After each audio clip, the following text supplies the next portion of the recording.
दोस्तों, हमारी कंट्री में यंग मास का पॉपुलेशन कितना है? यही कि 420 million, which is 29% of total population, मतलब आधा भी नहीं है। लेकिन आप जानते हैं हमारी कंट्री की फ्यूचर के लिए यंग मास कितना ज़रूरी है।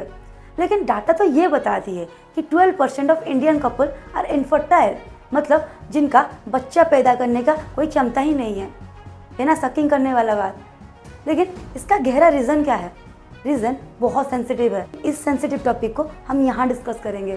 तो चलिए शुरू करते हैं आज का दमदार एपिसोड। लेकिन दोस्तों, एपिसोड शुरू करने से पहले मैं ये बताती हूँ, अगर आप चैनल पर नए हैं तो चैनल को फटाक से सब्सक्राइब कर दीजिए, और वीडियो पसंद आता है तो वीडियो को लाइक और बहुत सारा शेयर कीजिए।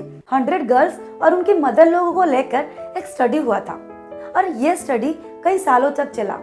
और इसी स्टडी में जो रिजल्ट निकल के आया वो एकदम हैरान करने वाली बात थी। क्या था वो स्टडी?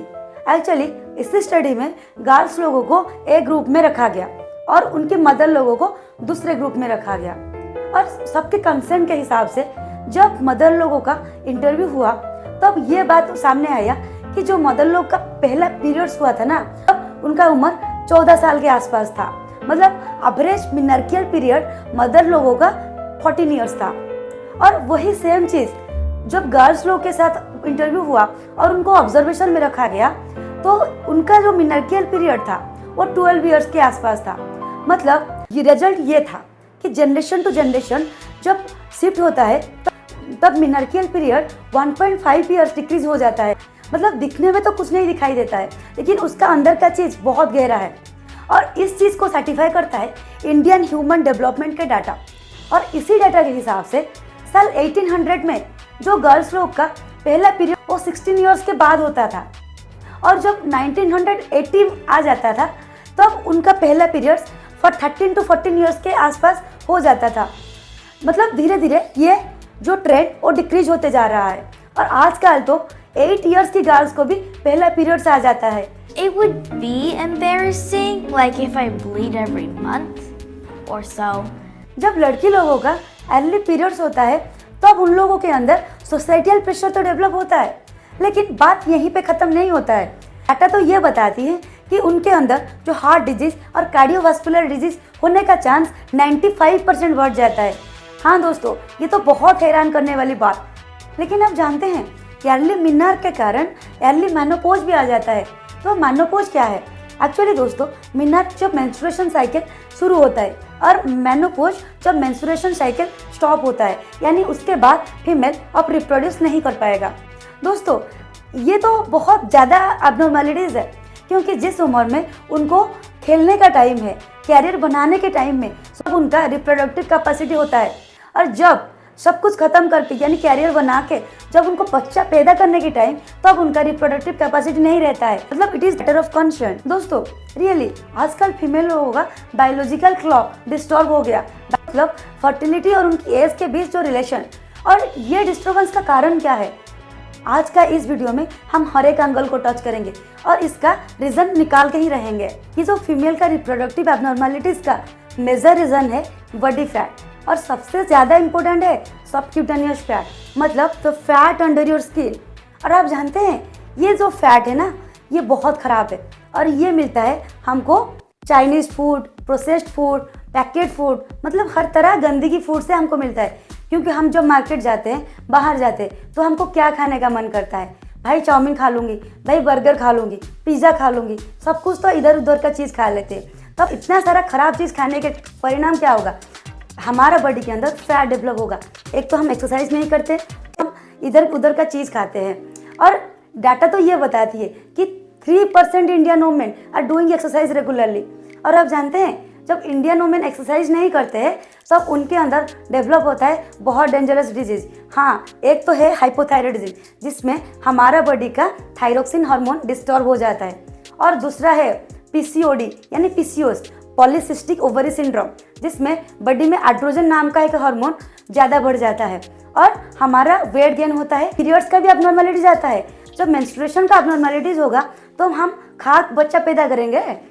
तो ये होता है मेजर रीजन। और दूसरा है, सबको मेजर करने के लिए हमारा साइंटिस्ट लोगों ने एक पैरामीटर निकाले। तो क्या है वो पैरामीटर? वो है BMI यानी बॉडी मास इंडेक्स, जिसमें we can measure the fat of our body with respect to our height and weight. मतलब BMI equal to weight on KG divided by square of the height in metre. तो ये BMI के हिसाब से आप कैसे कहेंगे कि आप मोटे हो या पतले हो। एक्चुअली ये BMI अगर 18.5 से नीचे है तब आप अंडरवेट हो। अगर 18.5 से 24.9 के अंदर के में आप आते हैं तब आप हेल्दी जोन में हो।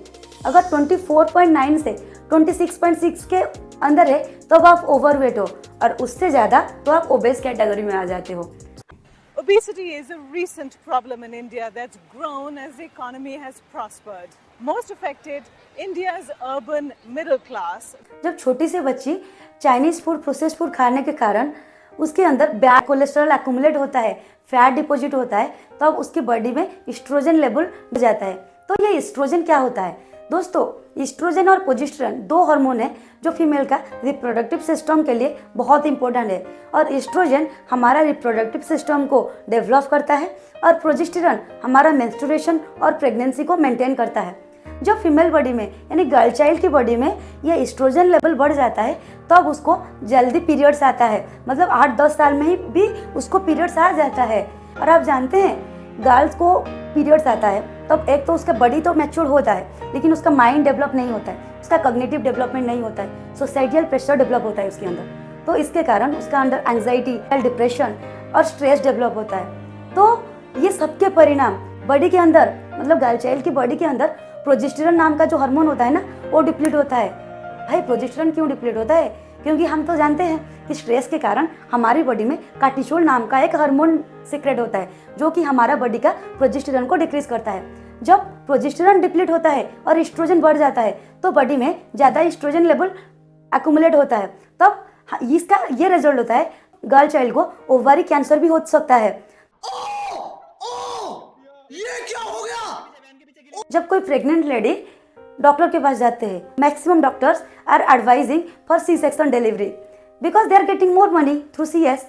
और ये ब्रेन वॉश की वजह से ना हमारा कंट्री में और वर्ल्ड में CS डिलीवरी का नंबर बढ़ते जा रहा है। और डाटा तो ये बताती है कि 32% women in urban cities are delivering their baby through CS and 17% in village are delivering their baby through CS। धीरे धीरे हम मॉडर्न होते हैं, बच्चे को भी नॉर्मल डिलीवरी में पैदा नहीं करते। और आप जानते हैं अगर कोई वुमेन अपनी बेबी को C सेक्शन के द्वारा डिलीवर करता है तो उसके अंदर लैक्टेशन ग्लैंड एक्टिवेट नहीं होता है और जो बच्चा पैदा लेता है उसको मदर्स मिल्क नहीं मिल पाता है। इसलिए तो धीरे धीरे मदर्स मिल्क का अमाउंट घटते जा रहा है मदर के अंदर। जबकि पहले ज़माने में बच्चे के लिए माँ की दूध ही अमृत समान था, लेकिन आजकल वो बात नहीं रही। और डाटा तो ये बताती है कि 38% babies are only taking mother's milk. आप सोचते हैं ओनली 38%?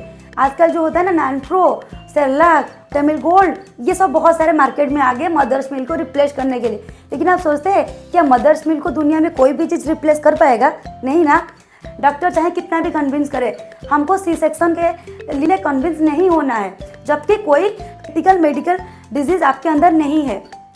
और ओनली 46% बेबी जो कि मदर्स मिल्क के साथ साथ फार्मूला मिल्क भी पीते हैं और 16% सिर्फ फार्मूला मिल्क पीते हैं। दोस्तों ये तो डाटा, लेकिन आप जानते हैं गर्ल चाइल्ड को मदर्स मिल्क नहीं मिलता है उसको अर्ली मिनार्क होने का चांस बहुत ज़्यादा है। दोस्तों अब हम डिस्कस करेंगे अर्ली मिनार्क का तीसरा कारण और वो है सॉफ्ट ड्रिंक्स। क्या आप जानते हैं कि हम पहले ज़माने में अगर पानी के अलावा कुछ हमको पीने का मन करता था तो हम क्या पीते थे कि दही का शरबत, नींबू का शरबत, गन्ने का जूस, ये सब। लेकिन आजकल हमको अगर कुछ पीने का मन करेगा तो हम क्या पीते हैं? भाई कॉकटेल लाओ, मॉकटेल लाओ, क्योंकि ये तो कॉकटेल मॉकटेल की ज़माना। फ्लेवर्ड जूस पी लेते हैं और बहुत सारे सॉफ्ट ड्रिंक्स जैसे मार्केट में अवेलेबल रहता है। और आप जानते हैं ये सॉफ्ट ड्रिंक्स के ऊपर बहुत तगड़ा रिसर्च हुआ और रिसर्च का रिजल्ट ये मिला कि इसमें एंडोक्राइन डिस्टरप्टिंग सब्सटेंस मिलाया जाता है। हाँ दोस्तों, वो एक बहुत हार्मफुल केमिकल्स जो हमारा अंदर जो एंडोक्राइन सिस्टम है, मतलब जिसमें हमारा हार्मोन सीक्रेट होता है, बॉडी का सारे हार्मोन को वही एंडोक्राइन सिस्टम कंट्रोल करता है, उसको वही केमिकल डिस्टर्ब कर लेता है। और जो कॉस्मेटिक्स प्रोडक्ट हम यूज़ करते हैं इसी में भी एंडोक्राइन डिस्टर्बिंग सब्सटेंस वो मिलाया जाता है, और पेस्टिसाइड में भी। और ये सबको कंज्यूम करने के टाइम हमारा बॉडी के अंदर जो कि एस्ट्रोजन और प्रोजेस्टेरोन हार्मोन वो डिस्टर्ब होता है, और गर्ल्स लोगों का पीरियड्स बहुत जल्दी आ जाता है, और मेनोपॉज भी जल्दी आ जाता है। इसीलिए तो मैक्सिमम वुमेन इनफर्टाइल ही रह जाते हैं। इतना सब कुछ होने के बावजूद भी डाटा तो ये बताती है कि 15% women are taking soft drinks at least once a week in India. Really it is the matter of concern. आजकल की फीमेल हर एक टाइम में, हर एक फील्ड में मेल के साथ इक्वालिटी का बात करते हैं, लेकिन आप जानते हैं भगवान हमको कोई ऐसी बॉडी बनाए कि फीमेल की बॉडी अलग है और मेल की बॉडी अलग है, कोई एक के साथ दूसरे का कंपैरिजन भी नहीं है। और लेकिन हम लड़कियां मतलब फॉल्स फेमिनिज्म के चक्कर में कई सारे अपना खुद का ही हार्म कर लेते हैं, और जॉब तो करते हैं लेकिन एक्स्ट्रा ओवर टाइम भी करते हैं। इसका परिणाम हमको ही भुगतना पड़ता है। और रिसर्च इसके ऊपर कई सारा रिसर्च हुआ, और रिसर्च में यह बात निकल के आया कि दो female who are working more than 32 hours per week they are conceive करने का चांस कम है as compare to those women who are working 16 to 32 hours of work per week. इस वीडियो में हम खाने पीने से लेकर लाइफस्टाइल के बारे में बहुत कुछ डिस्कस किए, लेकिन ये वो लाइफस्टाइल जो आज है, पहले ज़माने में कुछ अलग था, शायद ही हेल्दी था। इसीलिए तो हमारी जो दादी नानी के टाइम में 50 साल तक महिलाएं बच्चा पैदा कर लेते थे, लेकिन आजकल अगर आपको 35 हो गया तो डॉक्टर बोलती है कि आपको बच्चा को कंसीव करने से पहले थोड़ा सोचना चाहिए, क्योंकि डाटा तो ये बताती है अगर आपका एज 30 ईयर्स से कम है तो आप कंसीव कर पाओगे, मतलब 71% चांस है। अगर आपका एज 36 से ज़्यादा है तो आपको कंसीव करने का चांस सिर्फ 46% है। मतलब ये क्या, 35-36 तक हमारा मेनोपॉज आ जाता है, क्योंकि ईयरली पीरियड्स आता है, इसका परिणाम है ईयरली मेनोपॉज। तो दोस्तों इसीलिए तो इंडिया का इनफर्टिलिटी का रेट डे बाई डे बढ़ते जा रहा है। ये बात सिर्फ इंडिया का नहीं है, पूरी वर्ल्ड का है। Menstruation is a monthly event in a woman's life in her reproductive years, which is often shrouded in secrecy. And this silence towards the topic has led to less than required communication. ये हमारा prime duty है कि हम ज़्यादातर women को कैसे उनका menstruation cycle के बारे में और पीरियड हेल्थ के बारे में ज़्यादा अवेयर करेंगे, क्योंकि इंडिया एक ऐसी कंट्री है जिसमें जो सोसाइटी बहुत कंजर्वेटिव है, और जब 71% गर्ल्स इंडिया में तो पीरियड्स क्या है, मेंस्ट्रुएशन क्या है ये नहीं जानते हैं जब तक उनका पहला पीरियड्स नहीं आता है। तो ये ड्यूटी है मदर लोगों का, क्योंकि mother is the first teacher of their baby. अगर आपको एक गर्ल चाइल्ड मिला है तो उसको अच्छा से परवरिश कीजिए, और उसको सही क्या है गलत क्या है मेंस्ट्रुएशन के बारे में भी बताइए। और दूसरा चीज़ है पीरियड पॉवर्टी, और एक पीरियड पॉवर्टी ना आज तक भी इंडिया से नहीं गया, और जो पुअरेस्ट फैमिली में 83% वुमेन सैनिटरी पैड और पीरियड का प्रोडक्ट सिर्फ यूज़ करते हैं। बाकी लोगों को पीरियड हेल्थ के बारे में कुछ नहीं पता, और ना कि वो सैनिटरी पैड को यूज़ करने के लिए ज़रूरी समझते हैं। आज की इस वीडियो में हम फीमेल के बारे में बहुत गहरी चीज़ डिस्कस किए, लेकिन इसे डिस्कस करने में कुछ नहीं होगा जब तक हम सोशल अवेयरनेस क्रिएट नहीं करेंगे। अगर आपको सोशल अवेयरनेस क्रिएट करना है तो आपको इस वीडियो को बहुत ज़्यादा स्प्रेड करना है, और अगर आपको वीडियो पसंद आता है तो वीडियो को लाइक और बहुत सारा शेयर कीजिए, और चैनल पे नए हैं तो चैनल को फटाक से सब्सक्राइब कीजिए। तो चलिए मिलते हैं एक नई वीडियो में एक नई टॉपिक के साथ। तब तक के लिए stay tuned, take care, bye bye.